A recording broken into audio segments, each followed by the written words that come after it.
Hi and welcome to this video on the chain rule. This is a year 12 video for VCE over here in Australia, but if you're watching it elsewhere, hey, welcome, thanks very much. Those of you who are being taught by me at this moment in time, as is normal, here is the work that I'm hoping you will complete once this has been taught. But let's do our important recap, and it's important with all of these lessons to make sure that you keep in mind that the work culminates, is cumulative, right? So there's more and more and more. A lot of what we're teaching you are tools, and these tools will need to be applied in things like SACs and exam questions to actually help you get probably the best score. So far we have learned techniques to differentiate simple functions.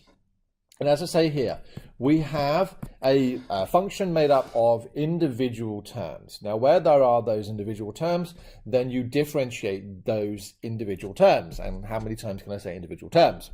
So in this situation, f dashed of x, remember that notation says it's been differentiated, would be 9x squared plus 10x minus 2, right? So simple differentiation. While again you can do this and show that you can differentiate, you've got to remember why you're doing this. To find, or when you differentiate, you are finding the gradient function, right, of a tangent to a curve, and generally speaking you would then want to find the gradient at a point. So you're always trying to find the gradient function which will allow you to find the gradient of a tangent at a point. Really important, right? So we've done each individual term by differentiating, right? We've even now got techniques for doing negative powers, and I've deliberately written it like this so that it confuses. But you would then need to do f of x, and I would rewrite that question as x to the minus 2 plus 3x minus 2. Then f dashed of x becomes equal to minus 2x. Remember, what do? We multiply by the power and take one off the power to the minus 3 plus 3. Constants disappear, and then I would probably put that back in the form they gave it to me. So it'd be minus 2 over x cubed plus 3. And again, that would be the gradient function of this particular curve or line or whatever. Right? So differentiating each term. But what if it gets more complicated? And it will get more complicated. Well, hello and welcome to the chain rule. And as you can see here, my lovely little graphic says it's the missing link. Do you see what I did there? Chain rule. Moving on. I said they don't get better. So we now have something complex. We need to be able to sort of differentiate this. And you can't just do it in the standard way. He says. There's a shortcut coming later, but don't tell anyone. And this is very much the way I now teach differentiation throughout the rest of the course, and integration. And I always say, well, this looks pretty complicated. Can I turn it into something easier? And actually, yes, you can. And what I do is I say, right, I don't like this thing here. I'm actually going to substitute it out. I don't like it. I'm going to take it away and I'm going to make it something else. And generally speaking, we let it equal u. So wherever there is a complicated part, let it equal the letter u and just move it outside. So that becomes x squared plus 3. Why would I do this? Well, I can now rewrite my equation as y equals, and I know it's f of x, but I'm actually going to use y equals, and that now becomes u cubed. Well, actually, I can differentiate that now really, really easily. I've turned something that's complicated into something simpler. Now, what would that be? I could write y dashed, but what I'm actually going to do, because the chain rule sort of depends on this, is I'm now going to write that as dy by du. Now, notice there's a u on the bottom. Why is there a u on the bottom? Because I am differentiating with respect to u. Normally, we would differentiate with dy by dx. That would mean that my function had x as its variable, but in this situation, it's u. So I now know that's 3u squared. I've just followed the rules of differentiation. I'm now going to actually differentiate this. I'm going to show you why. Du by, in this situation, dx. Why? Because there is x is my variable, is equal to, same rules as before, 2x. But remember, I don't want dy by du, and I don't want du by dx. What we're actually trying to find from my original function is f dashed of x, which is the same as dy by dx. Well, hold on a moment. Using a bit of maths trickery, what do I notice? Well, dy by dx has got to be equal to, well, I've got a dy by du, and I've got a du by dx. What would happen if I multiply those out? Well, as is normal with fractions, what is on the top and on the bottom that is the same when they're multiplied actually cancels out. And what do I end up with? I would end up with dy by dx. Oh, this is awesome. So dy by dx basically now becomes this multiplied by this. But a word of warning, when I put dy by du in, if I was to write 3u squared and multiply that by 2x, and all I've done is taken this and this, there's my number 1, there's my number 2 multiplied together. Sadly, by methods notation, that would now be wrong. It doesn't make any sense, right? Because you've said the dy by dx is equal to, and you can't have a u and an x in it. So what you should really do is actually write this out. So I'm going to put a scribble through that and say that's a load of rubbish, and just say that dy by dx is equal to, now it's 3u squared, but we know that u was defined as x squared plus 3. So all I've now done is taken 3u squared, and I know that u is x squared plus 3, so that becomes 3 lots of x squared plus 3 all squared. Right? So that's that, and I'm now going to multiply that by du by dx, which is already in the x term, which is 2x. Simplifying that up, because you wouldn't leave it that way, because then you'd lose shed loads of marks. 3 times 2x is 6x, x squared plus 3 to the power of 2. Ladies and gentlemen, there is the chain rule. Well, one example. Now, what I used here actually has a special name, and it's called Leibniz notation, right? So Leibniz notation is very much there. And all it states is that we can split up dy by dx into dy by du and du by dx. And actually this here is chaining differentials together. Now it used to be, for the methods course, you used to have to do this 3 times for really quite entertainingly awesome questions, but sadly it's gone off the course, and so now you only need to do it twice. So let's do a second example just to show. Again, this looks complicated. I don't like it. I'm going to actually substitute it out. So I'm going to let u equals 3x squared plus 2x, which now means that f of x can be written as y becomes now equal to u to the power of minus 3. Differentiate both. Dy by du is equal to minus 3u to the minus 4, and du by dx is equal to 6x plus 2. Why have I done this? Because Leibniz has suggested that we now know that dy by dx can be expressed using the chain rule as dy by du multiplied by du by dx.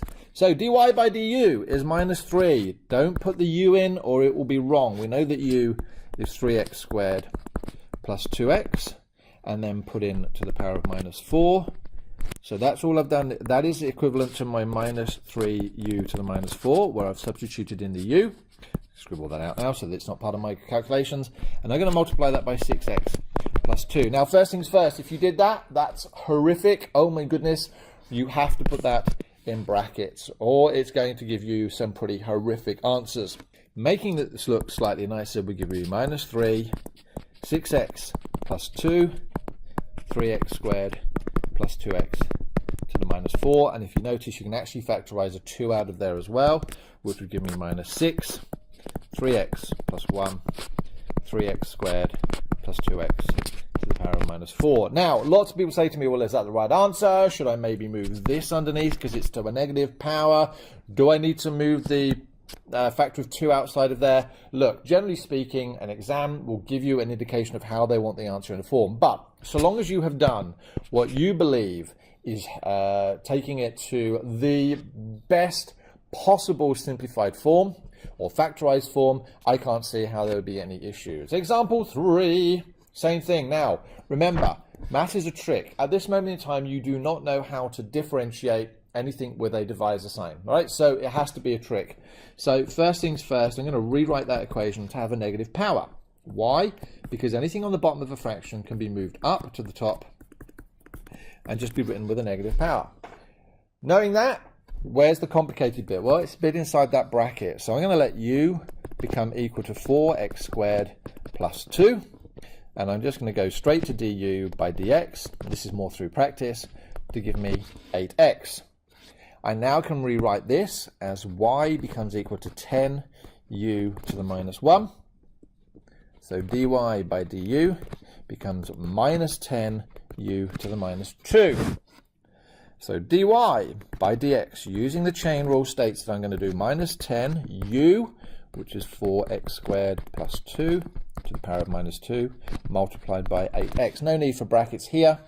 And to simplify gives me minus 80x 4x squared plus 2 to the minus 2. And because the question's been written in that form, I suppose it would make sense to write that as minus 80x over 4x squared plus 2 squared. Again, that's just me saying, well, it was given in terms of a fraction, write it in terms of a fraction. Is there anything wrong with that response? No. Now, I did say there was a shortcut, and I did a little joke earlier of a woman with a shortcut, but didn't make reference to it, and I'm not scrolling back up. So with most things in maths, there is a shortcut, but be warned that shortcuts are only helpful if you know when to use it, and more importantly, when it breaks. All right? Don't think that all shortcuts will work in all cases. That's why I will always, always, always do substitution, be it for integration, be it for differentiation, be it for any of the topics that will come up later. All right, just make sure that the questions are written to allow the shortcut to work. So for example, this one here will not work with the chain rule. All right, that will not work with the chain rule because I have an x term times by something else. We'll come back to that later. That's the product rule. So here is the shortcut. Basically, if you were to look back at doing things the long way, then what you can actually find out is that what you're effectively doing is you are differentiating that and then multiplying it by the differential of the bracket. And by that, what I mean is f dash of x, as the shortcut tells you, take the 3, bring it down, x squared plus 3, and put a squared in there. So what I've done is I've differentiated it as if it was u squared. U cubed. Then I'm going to multiply by the differential of the bracket, which was 2x, which gives me 6x, x squared plus 3, all squared. Wow, that seems a lot easier. And to check, where was the answer? There we go. 6x, x squared plus 3 to the power of 2. That obviously was a lot quicker. So does that work with all of them? Absolutely. Same thing. F dash of x. Right? Differentiate this. So minus 3 comes down. The bracket stays the same. Take 1 off the power. Then multiply by the differential of the bracket. Well, that would give me 6x plus 2. And if you remember, writing it out becomes minus 3, 6x plus 2, 3x squared plus 2x to the minus 4. And if I wanted to factorize the 2 out, it gives me minus 6, 3x plus 1, 3x squared plus 2x to the minus 4. And once again, this one here, you'd have to rewrite f of x first to give me 10, 4x squared plus 2 to the minus 1. Same rules for differentiation. So f dash of x becomes equal to, well, the 10 times the minus 1 gives you minus 10. The bracket stays the same. Take 1 off the power and multiply it by the differential of the power, which is 8x, which gives you minus 80x over 4x squared plus 2 to the power of 2. Right? So the shortcut is awesome. But again, just make sure you know when to use it. Now, as I say here, remember this is a tool to handle complex problems. As this course is mirroring that used in the Cambridge Essentials, and I'm teaching from this course, then obviously, hopefully, this isn't an infringement of their copyright, just a great example. But find the gradient of the tangent to the curve. So the gradient of the tangent to the curve, which is effectively just flashing at you differentiation with that equation at that point. Now, remember, so this situation, we'd have f of x is equal to 16. Let's refactor it, 3x cubed plus x to the minus 1. I'm going to use the shortcut because with enough practice, that's going to make life easier. So that's minus 16, 3x cubed plus x to the power of minus 2, multiplied by the differential of the bracket, which is 9x squared plus 1. So there is my equation for the gradient of the tangents to the curve. We now need to find it at a particular point. And as you can see, because this equation is in terms of x, the only part of that coordinate is that x is equal to 1. I would substitute that in and give me 3 plus 1 to the minus 2 times by 9 plus 1. All right, just check that my maths there is right. 1 cubed is 1, times 3 is 3, plus 1, yep, to the minus 2. 1 squared is 1, times 9 plus 1, yep. So that's minus 16. 3 plus 1 is 4 to the power of minus 2 times by 10. Well, that's 1 minus 160 divided by 4 squared, which is minus 160, divided by 16, which is minus 10. So the value of the gradient of the tangent to the curve with equation blah, blah, blah, blah, is actually equal to 10. All right, that's it for this lesson. That's the chain rule. Go out there and practice, because practice makes perfect. And I look forward to seeing you next time.